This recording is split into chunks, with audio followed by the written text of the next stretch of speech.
chilly, but just being out here at the ballpark has to warm your blood somewhat. Now, the players themselves, they're going to be out there moving around, and these fans, they just can't wait for this game to get underway. So when we get home on Friday night and the Pirates open up against the Cardinals, we should have that same kind of feeling. There's always something special about an opening day. And Rook, there's something special about that man, and I know you're very familiar with him. Yosh is the clubhouse man for the Chicago Cubs. He's been here for so many years.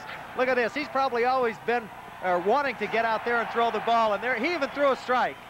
Yosh Kawano, the clubhouse man for the Chicago Cubs, throwing out the first ball to Jody Davis. We are just about set for baseball. Harry Wendelstedt, Jerry Dale, Terry Tata, Charlie Williams will be our umpires this afternoon, and we are just about set also to bring you the starting lineups. We're going to start with the lineup for the Chicago Cubs. Oh, we're going to do the Pirates. Okay, we'll do the Pirates first. Rook, take over. Okay, here we go. This is the lineup that we hope will carry the Pirates for most of the season. Leading off and playing center field, Marvell Wynn. Johnny Ray batting second and playing second base. Bill Madlock at third is batting third. Jason Thompson in the cleanup spot at first base. George Hendrick is in right field. He's batting fifth. Tony Pena, the catcher, is hitting sixth. Doug Frobel in left field this afternoon, batting in the seventh spot. Batting eighth. And back in Pittsburgh, shortstop Tim Foley. And on the mound, batting ninth, Rick Rhoden, who had his finest year as a Pirate last year and a pretty good hitting pitcher himself. This, by the way, is the 18th time that the Pirates and the Cubs has met in the opener of the season. The Pirates hold the edge 10-7 in the first 17 opening day games, and Pittsburgh is 7-5 in openers played here at Wrigley Field. Last time the Pirates opened the season here in Chicago was April the 10th, 1975, and the Bucks won that game by a score of 8-4. So now let's flip the card over, Rook, and have a go at the Cubs lineup. It's a good one. It certainly is. Basically the same kind of lineup they had last year, except for one player, and we'll get to him as we get down on the lineup. First of all, leading off their center fielder, Bob Dernier. Batting second at second base, Ryne Sandberg. Gary Matthews, the Sarge, is hitting third and playing left field. Leon Durham at first base, he's batting fourth. Keith Moreland hitting fifth and playing right field. Ron Cey, the third baseman, in the number 6 spot. He's at third base, as I said. Jody Davis, the catcher, is hitting seventh. And batting eighth, the youngster that beat out Larry Bowa at the shortstop position, it's Sean Dunston. He had great credentials in the minor leagues, a young and exciting ball player, and we'll talk more about him as we go along. And the pitcher is Rick Sutcliffe, who was the Cy Young Award winner in 1983, and Sutcliffe, a good hitting pitcher. Well, I also want to mention that John Candelaria has returned to the city of Pittsburgh because of the possibility of surgery on his son, John Robert. He will not be with the team today. Rick Sutcliffe is warming up for Chicago. As Jim said, he won that Cy Young. And I know all of us with the Pirate family certainly wish John Robert the very best, and we're all hoping that good things are going to come from that. He's back in Pittsburgh at Children's Hospital, and John Candelaria has returned there. Rick Sutcliffe is from Independence, Missouri, 6'7", 215 pounds. All over last year, he had a total of 20 wins and 6 losses. 16-1, though, including 14 in a row here with Chicago. Rick Rhoden on the mound. He's 6'4", 203 pounds from Canoga Park, California. Rick's now 31, and they are getting set, Jim, to do something we'd like to do next year at this time, raise the National League Eastern Division Championship flag in Wrigley Field. Well, that's for sure. It had been for so many years that the Chicago Cubs had not been involved in any kind of a championship season. Of course, they have to be a little bit down too, John. Winning 2 games of the playoffs right off the bat, the best 3 out of 5. They thought, I believe, that the Cubs thought they had everything in the bag. They went out to San Diego and were shut down there, and what was a bright season really turned into what I would have to say a big cloud over their heads, because they didn't roll over and play dead, but I think they got a little bit overconfident. Of course, they won it. You can't take that away from them, but many people, and I'm one of them, felt that they should have been in the World Series instead of San Diego. Well, you know, that's the taste that's still in their mouths from last year, and it's especially true of Rick Sutcliffe. Despite the Cy Young, all the success he had, he got the big contract, he didn't win the game they had to win to get in the World Series. There is some talk here in the papers by Rick Sutcliffe to the effect that if they should go to the World Series this year, he might hang it up and retire from baseball. So you never know about the big right-hander. He's quite a character. He's liable to do and say almost anything. This is part of the ceremonies of opening day. You can see no lights in Wrigley Field. The balloons are set to go up. The ivy, of course, is not back yet. So if we hit one, it won't be into the ivy, Rook. It'll be into the vines today. Well, that's true. we're going to be held up a little here because of the opening day ceremonies. Everybody, though, still a little bit edgy and wanting to get going. You know, just to follow up on the Sutcliffe comment, I would find that hard to believe that, you know, and he says that now, but a good point in that San Diego did defeat the Cubs, and that is a taste in their mouth. Maybe they're still hungry enough to play a little bit harder this year. There were some Cubs that did not have that good of spring training, and anytime you win, you've got to play better than you did the year before if you're going to repeat. And besides that, you have everybody shooting at you, so things are going to become a little bit tougher for the Cubs in '85. And you saw Harry Wendelstedt, who will be the home plate umpire, holding court with his crew, and the Sarge has got his fans here. You look up and down that Chicago lineup, Brooke, as you went through it. It's a very strong lineup. They have an excellent offense. It'll be interesting to see what Shawon Dunston can add to this team.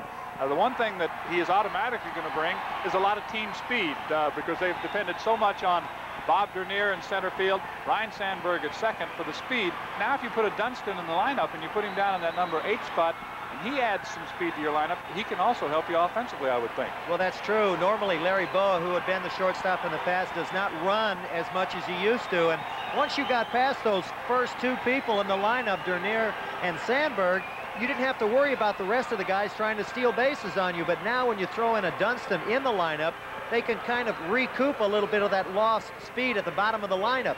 The only thing about that is he has to be careful, Dunston does, because on base most of the time the pitcher will be batting. So it might negate the fact that he can run. He'll have to pick his spots, and when he does run, it has to be one of those, I'm 100% sure that I'm going to make it or I better not go.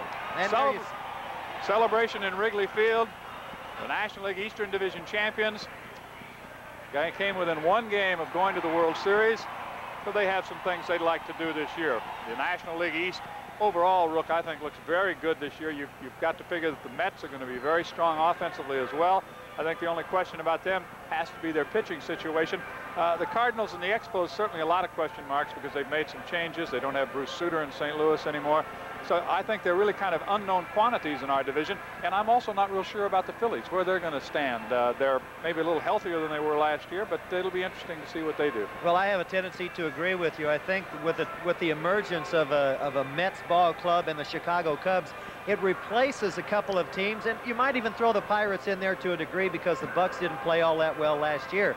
But with Philly and St. Louis, they didn't do that much, I don't believe, to improve themselves. I think the Mets did with Carter. I think the Pirates improved themselves more than any team in the Eastern Division, and that was rightfully so. They had to go out and do something, and General Manager Pete Peterson did it. It's going to be a dogfight, I think, this year, and it's going to be an exciting season. The question mark, and the one thing that you can never count on, you always hear the word intangibles. They always come into play.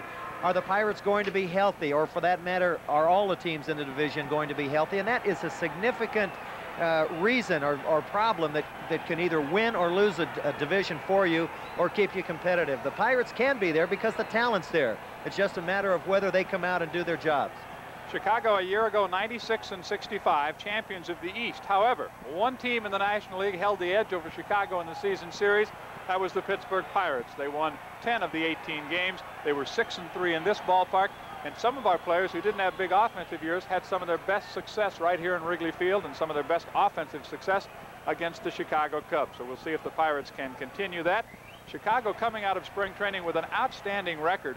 They were 18-13-1, the best record they've had in spring training since 1971. And Jim, they also, at their ballpark there in Arizona, Hohokam Park, they set an all-time Major League record. They drew 102,950 fans for spring training.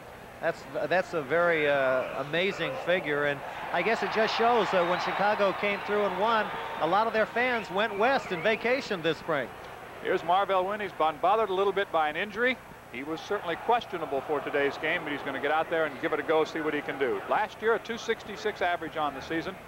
No home runs and 39 runs batted in. He batted .328 against the Chicago Cubs last year. Rick Sutcliffe, 16-1 in Cubbies blue and white a year ago. Called strike, and it's 1-1. Well, you saw Sutcliffe go to ask home plate umpire Harry Wendelstedt, could he blow on his hands because of the chill out there today, and of course in these conditions they will let him. I want to point out that the Pirates do have their brand new gray road uniforms on. You got to look at Marvell Wynn's. a little bit of a problem. They weren't here when the team came to Wrigley Field yesterday to try on the uniforms and have a team meeting. The company that made them is here in Chicago, but they had sent them to Pittsburgh, so we had to get them back. But that will be the road uniform for the entire year, and at home the Pirates will wear white. I think they're sharp. I like these road uniforms. I do too. Still got the black and gold trim. The players were very pleased with the new uniforms. The count on Marvell is 2-2. We're just underway in Wrigley Field, Chicago. Rick Sutcliffe, a 3-1 lifetime record against the Pittsburgh Pirates. Trying to set a team record with his 15th consecutive win. Marvell Wynn is a strikeout victim. Well, there's the key to pitching here today. Try to keep the ball on the inside part of the plate. You saw him work over Marvell fairly well, went away, and he did not throw a breaking pitch. Everything was a fastball. You might as well go with it today until they prove that they can hit the fastball, because you want to tie it up. Look at on the inside part of the plate. Marvell doesn't really want to swing at that ball because it's in on his hands, but he has to with 2 strikes. Johnny Ray, the batter. Jay Ray a year ago, a .312 average with 6 homers and 67 runs batted in. He beat up on the Cubbies pretty good to the tune of a .371 average against Chicago pitching last year. Nobody on, 1 out. We're in the top half of the first inning. Johnny Ray batted .273 in spring training. The Pirates winning only 6 spring training games. But think back to a year ago, the Cubs won only 7 spring training games and went on to win the Eastern Division Championship. Those spring training games don't count. From now on, they do. Sutcliffe came to Chicago on June 13th, along with Ron Hassey and George Frazier, for Mel Hall and Joe Carter. And Jody Davis bundled up behind the plate. Right at the knees, a good pitch. Rick Sutcliffe's theory is that he wants to try and get the first pitch over the plate. He'll throw it right down the middle at times. Hitters looking for corners, and they're surprised because the ball is down the middle, and then he tries to finish you off with that slider, but he hasn't had to throw it yet. 1 ball, 2 strikes on Johnny Ray. Goes with a fastball again, misses outside. It's 2-2.